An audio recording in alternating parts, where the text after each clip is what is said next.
Seyda Hazretleri 1980 yılında Mardin Kızıltepe'de Şahı Hazne'nin Kuddisesi Ruhu halifesi Şeyh Seyyid Abdurrezzak el-Haleli Hazretlerine intisap etmiş, yanında hizmet ve amel etmiştir.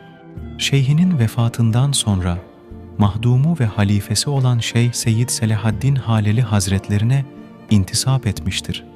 Sülukunu bitirmesinin ardından halifelik ve irşat izni alan Seyda Hazretleri 2011 yıllarında Bursa'ya gelmiştir. Şu an Bursa Cumalı Kızık Korusu civarındaki Raciye Medresesi'nde ilim ve irşat faaliyetlerine devam etmektedir. Allahu Zülcelal kendisine sağlık, sıhhat ve hayırlı uzun ömürler versin. İlmini ve irşadını bütün cihana ulaştırsın. Amin.